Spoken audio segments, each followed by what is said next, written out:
Hey, what's going on, guys? It's Jamie. Thanks for joining me. Going to be discussing how my sales calls are now taking a turn where I'm able to close at over 80%. And of course, that sounds like potential BS, and I'm sure a lot of people watching this video are going to go, "Oh, are you sure about that, man? 80% is pretty bloody high." Now, throw a little caveat on that. I don't take many sales calls. I'm not pumping through hundreds of them per day the way that I might have back in the corporate world. I probably only take sort of 3 to 6 of them per week at the moment.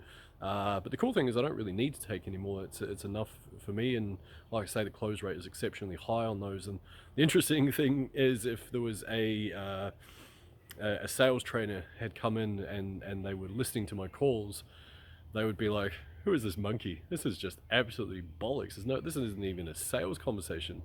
And that's the interesting thing. So I just wanted to discuss a couple of reasons why that's the case, and I guess why I am able to close at such a high rate, and how you can start implementing some of these techniques in your own business. Anyway, if this is the first time on the channel, by the way, I'd like to say a very warm welcome to you. My name is Jamie. I'm a full-time affiliate marketer. Also a coach for a program, got well over 660 students absolutely smashing it with their affiliate marketing business. And I've been online for around about 10 years at the time of recording, and done a bunch of stuff. And this is kind of me documenting my journey. So if that's of interest, pretty low frills, no frills type of channel, feel free to hit the subscribe button, smash that bell icon to stay up to date with everything I'm putting out. So, all right, and apologies for the thing. I'm holding my little, whatever you call this thing, the extension arm thingy, and obviously it's kind of wobbling around a little bit in the background. I'm just trying to find a place where the lighting's okay, and the wind isn't too strong where I'm currently recording. So anyway, 80% close rate, pretty high, yeah. And like I say, I'm sure probably be a few people that are trying to call bullshit in the comments right about now, but here's what goes into that, and this is the key element for you to take away. Sorry, there's a plane flying over. Hopefully it's not too distracting. So number one is positioning. Like I say, I've been doing this stuff for around about 10 years, actually over 10 years at the time of recording now. But over and above that, I've been in the sales game for 15-ish years, I guess, something like that, in one form or another. And so I've sold a bunch of stuff, online and offline, trading products, educational products, event space, you name it. I've had a fair old shot at it. But it's not because I'm that great at sales, and this is the kind of thing that you need to take away and understand, is that it is coming down to a couple of things. Number one is positioning in the marketplace. Like I say, 660 students, but even before that, I was in a situation where I had positioned myself in a certain way. And what I mean by positioning is pushing away the people you can't serve. And the sad reality is that we have a finite window of time here on this planet. We also have a finite amount of energy. Now, unfortunately, as all the bleeding hearts that want to serve everyone, it's a wonderful dream, but it's somewhat utopian, and it can't really exist in the form of entrepreneurial pursuits, at least. Anyway, you need to niche down. This is why they talk about that. And the riches are in the niches, as they say. So the more niche down that you can become, the easier it is to monetize that. And especially what's going to happen is you're going to start learning the nuances, the pain points, the things that go through people's minds that allow you to actually connect with them on that level, and really speak to the subconscious in your content about the struggles and the pain points, the things that they've found frustrating and that they haven't achieved, and all that type of stuff. And if you're able to speak to that, that's when the sales process becomes so much easier. So that's number one, is your positioning. And like I say, it really is about pushing away the people that you can't serve. And a way to do that is through what we'd call polarity.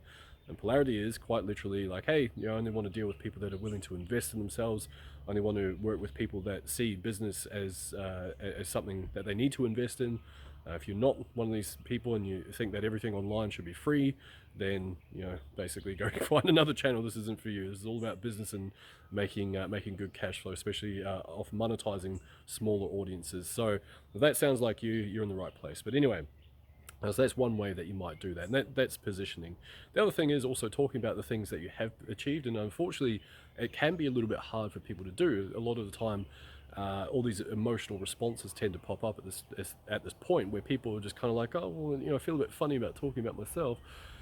And I get that as well, but you do need to talk about that. You do need to talk about the fact that you've helped X number of people, that you've made X number of dollars online, that you've achieved X number of awards.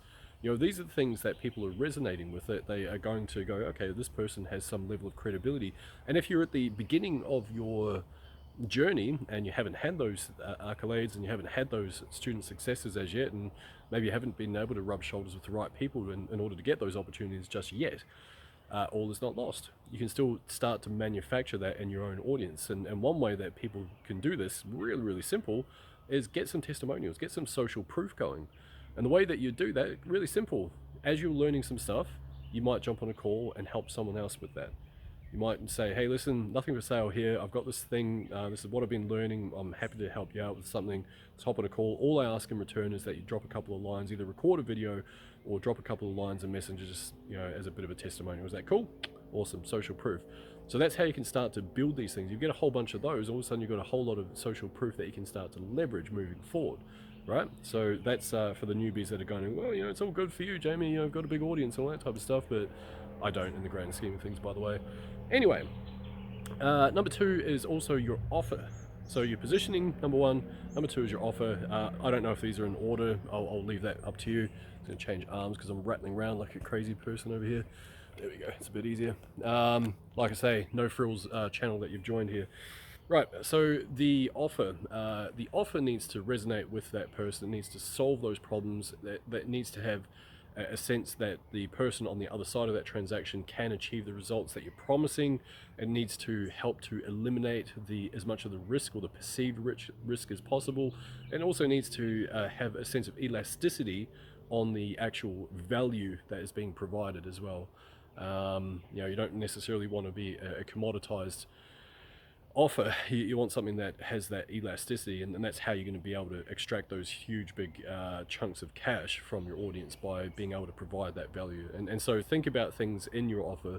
How can you eliminate or at least minimize the perceived risk someone is going to go or get as part of that? How can you offer levels of support that really help that person out? How can you make it seem very achievable for that person? And what I mean by that, it's not doing anything clandestine. It's really just aiming to try and find ways that they can see themselves getting those types of results. So do you have testimonials? Do you have things, people like everyday people that are getting these results? And it's selling the method in which those results are derived as well. Like if it's too hard, no one's going to buy it, right? If they go, okay, I have to, message 9,000 people in a week, I have to do this thing. That sounds pretty tricky. I don't know if I can do that. So you need to try and work out ways that you can eliminate that. And you can do this through the way that you're structuring your offer and all that type of stuff. Think about ways that you can ease the burden of certain tasks as well. And this is where bonuses come into play. Things like templates, checklists, done for yous. That's always a big one.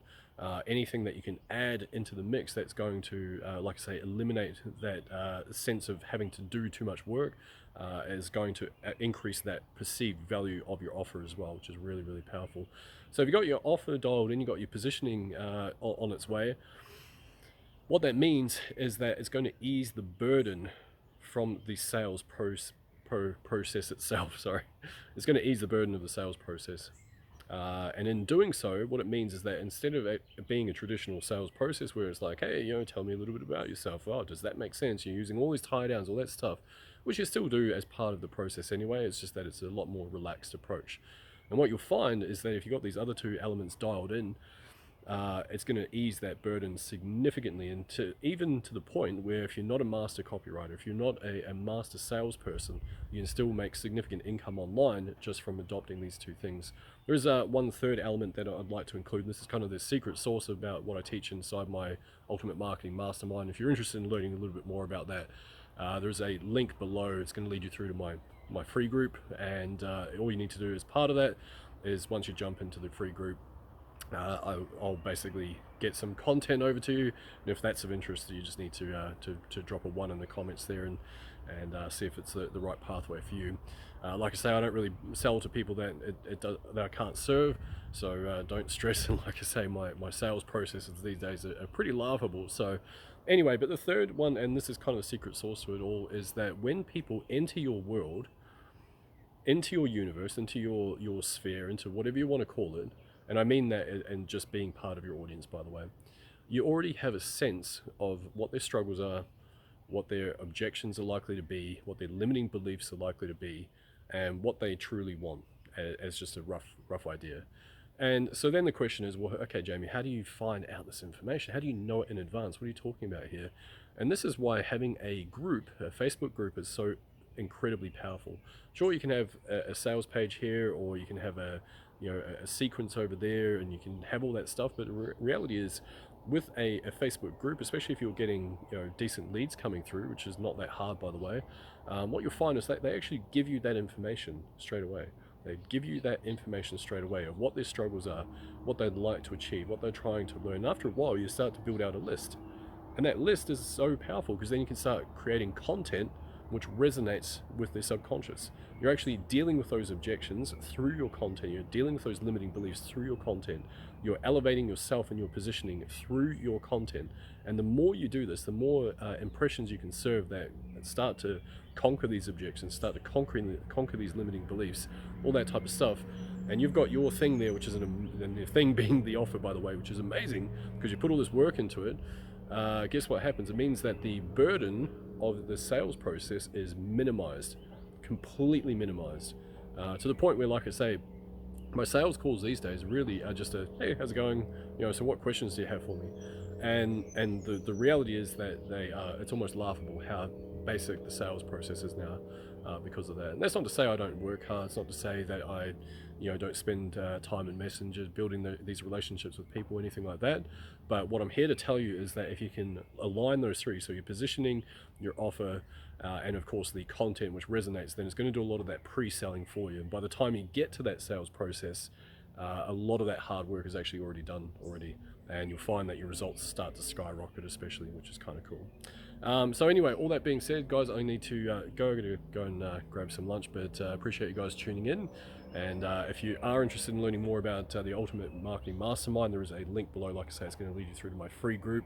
And if you're interested, I will reach out with the details. You can see if that's the right pathway for you. Anyway, all that being said, my name is Jamie. I appreciate you guys tuning in. I will see you in the next one. Cheers.